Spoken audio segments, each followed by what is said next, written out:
Livro de Isaías. Sob o nome de Isaías foram recolhidos os oráculos do grande profeta Isaías, que viveu por volta de 700 a.C., mas também de outros profetas que retomaram seu pensamento em circunstâncias novas, de modo que se pode falar numa escola isaiana, fortemente ligada à casa de Davi e ao povo de Jerusalém.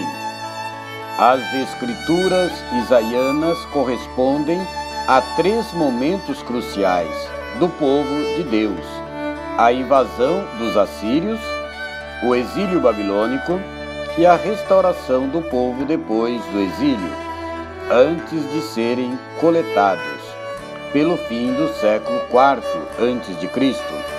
Os escritos foram completados com algumas partes de data mais recentes, especialmente os apocalipses isaianos, o chamado o Grande, que vai do Isaías 24 ao 27, e o pequeno Isaías 34, 45. Vejamos agora o conteúdo geral do livro de Isaías. A obra isaiana divide-se, conforme esses três períodos, em três partes, cada qual marcada, ao que parece, por um profeta principal, mas não estritamente limitada aos pronunciamentos ou oráculos desse profeta. Em cada parte encontramos matérias mais recentes que procuram atualizar a mensagem do profeta principal, explicitam conotações que nele eram apenas explícitas, ou seja, implícitas, sobretudo quanto à paz, felicidade definitiva de Sião, Jerusalém e do povo de Deus. Vejamos agora a primeira parte. Primeiro, o proto-Isaías, que vai do capítulo 1 ao capítulo 39.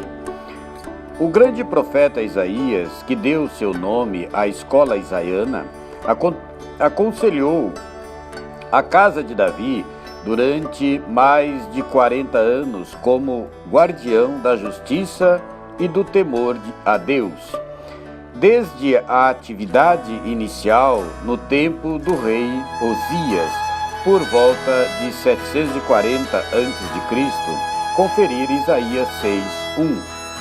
Passando por Acás, conferir Isaías 7:1, até nos dias de Ezequias, no ano de 700 a.C., conferir Isaías 36:1. Durante sua atividade, Jerusalém se viu em perigo diversas vezes.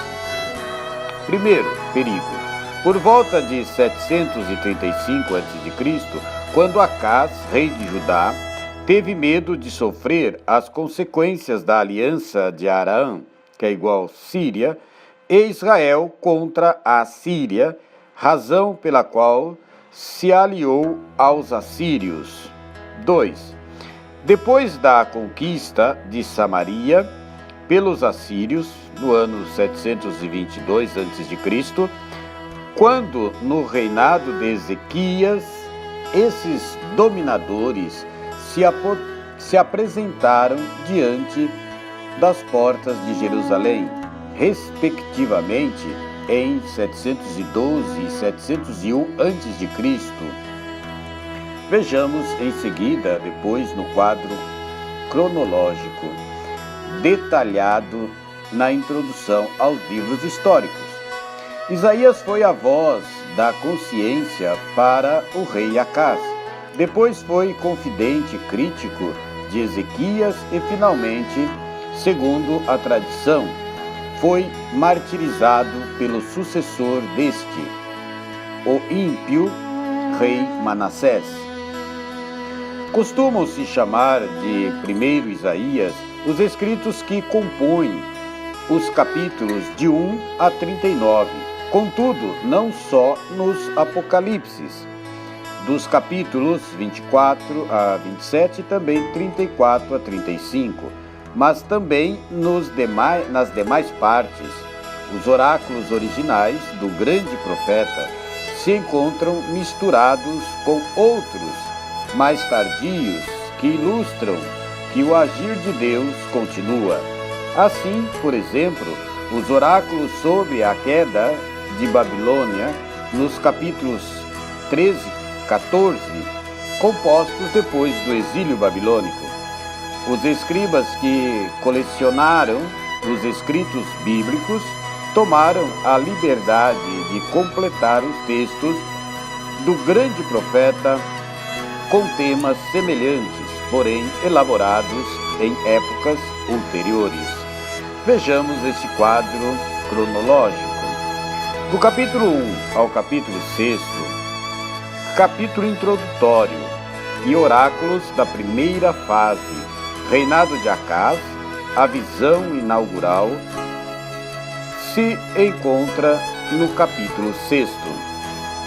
Do capítulo 7 ao capítulo 12, oráculos de censura e reconforto do tempo de Acaz e Ezequias, o livro do Emanuel. Do capítulo 13 ao 23, oráculos contra as nações estrangeiras, em parte posteriores ao exílio. Do capítulo 24 ao 27, grande apocalipse isaiano de origem posterior a Isaías, depois do exílio babilônico. Do capítulo 28 ao 33, oráculos sobre Israel e Judá, pronunciados, sobretudo na fase tardia da sua atividade, durante o reinado de Ezequias. Do capítulo 34 ao 35, pequeno apocalipse sobre o julgamento das nações e o retorno de Israel, pós-exílico. Do capítulo 36 ao 39, história da atividade de Isaías durante a invasão assíria, Senaqueribe, recolhida por um redator ulterior. Vejamos agora a segunda parte do livro de Isaías, chamado também segundo ou Deutero-Isaías, que vai do capítulo 40 ao 55. No tempo do exílio babilônico, 586-538 a.C., e provavelmente no âmbito dos exilados, um longínquo discípulo de Isaías interpreta a situação à luz da tradição profética de Isaías. O resultado é uma coleção de profecias de extraordinária beleza, chamada o Livro da Consolação de Israel. Prescindindo dos complementos ulteriores, os oráculos que constituem o cerne desta parte foram proferidos entre as primeiras vitórias de Ciro, rei da Pérsia, por volta de 550 a.C., e sua vitória definitiva e conquista da Babilônia em 539 a.C. O decreto da volta dos judeus para sua pátria, edito de Ciro, 538 a.C., não é mencionado. A esses oráculos misturam-se os quatro cânticos do servo sofredor. Primeiro, que vai do 42, 1 a 4, segundo, 49, de 1 a 6, terceiro, 50, 4 a 9. O quarto, capítulo 52, de 13, depois 53, 2, que apesar de unanimemente admirados, não lograram unanimidade quanto à explicação de sua origem e significado, sobretudo a questão de se tratar de um indivíduo ou do povo coletivamente. Segundo os estudos recentes, uma explicação não exclui a outra. O segundo Isaías não é, portanto, uma coleção totalmente homogênea. Pode ser dividida em dois blocos maiores, ambos permeados pelos cânticos do servo. Por exemplo, do capítulo 40 ao 48, Deus libertador de Israel, cântico, ou seja, primeiro cântico, capítulo 42, 1 a 4. Depois, do capítulo 49 ao 55, a restauração de Israel e salvação universal, cântico, segundo cântico, 49, 1, 6, depois o terceiro cântico, do capítulo 50, 4, 9, e o quarto cântico, 52, 13, também o capítulo 53, 2. A terceira parte do livro de Isaías, chamado também e conhecido como terceiro ou trito Isaías, que vai do capítulo 56 ao 66. A última parte de Isaías recolhe os oráculos de um profeta que retoma temas de seu predecessor, o segundo Isaías, à luz da situação nova que se criou depois da volta dos exilados a Jerusalém, por volta de 535 a 515 a.C. Procura animar os repatriados a reconstruir não somente as pedras da cidade e do templo, mas a sociedade, os laços humanos em fraternidade e justiça, conforme o ensinamento dos antigos profetas. Assim, uma diversidade de temas concentra-se em redor do núcleo, capítulo 60, 62, que canta a glória renovada de Jerusalém. Vejamos que do capítulo 56 ao 59 faz as exortações à justiça. Do capítulo 60 ao 62 fala da nova glória de Jerusalém. Capítulo 63 ao 66 são oráculos escatológicos. Vejamos agora os temas específicos do livro do profeta Isaías. O livro de Isaías inteiro mostra a participação ativa dos profetas na vida de seu povo. Primeiro Isaías. A obra de Deus, o Deus que age, a visão inaugural, capítulo 6, de 1 a 6, apresenta o Deus glorioso, aclamado pelos serafins como Santo, Santo, Santo. Ele executa os planos que concebe e faz das outras nações instrumentos em suas mãos, tema que os profetas ulteriores repetirão.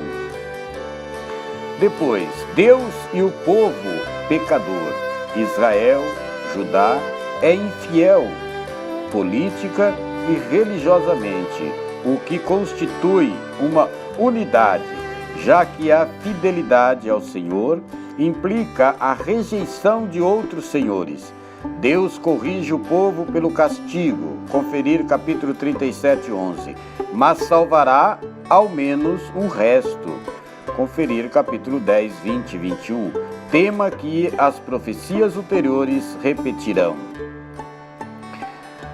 O conhecimento de Deus, tema que aparece desde as primeiras linhas e que não aponta uma questão teórica, mas prática, entender o que Deus deseja de nós na prática e reconhecer Deus como nosso guia e Senhor.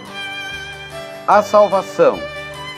Em perspectiva messiânica, o descendente de Davi, o rei de Judá e o representante de Deus na terra. Neste sentido, Isaías cria oráculos notáveis em torno do descendente davídico, sobretudo no livro de Emanuel, capítulo 7 ao capítulo 11. Vejamos agora o segundo Isaías. Ridiculariza os deuses da Babilônia. que se mostraram impotentes. Assim critica qualquer forma de idolatria, sobretudo do poder e da riqueza. No seu texto destacam-se, sobretudo, os cânticos do servo, que para os cristãos se tornaram prefigurações de Cristo, visto ele mesmo ter falado de seu sofrimento em termos áuridos destes textos. Conferir Marcos 8, 31, 33, depois 9, 32, 34, capítulo 10, 30, 32, depois o versículo 45.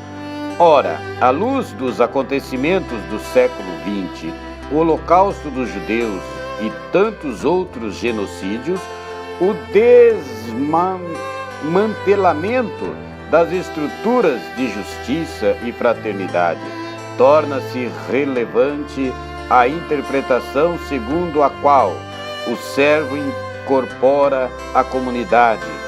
As comunidades sofrem por lutarem para que no mundo haja justiça e conhecimento de Deus. Vejamos o terceiro Isaías. O entusiasmo que sucedeu à volta do exílio no ano 538 a.C., deu lugar à constatação de abusos e egoísmo 20 anos depois. Por isso, o profeta apresenta uma mensagem ao mesmo tempo exigente. Conferir Isaías 58. E utópica, conferir Isaías 60, 61 e 66. De justiça e fraternidade. Também aqui a idolatria e outros desvios dos povos do Império Persa são combatidos. Para nós, hoje, sua mensagem é uma advertência a respeito da insuficiência do progresso material, quando não vier acompanhado de justiça e fraternidade sob o olhar de Deus.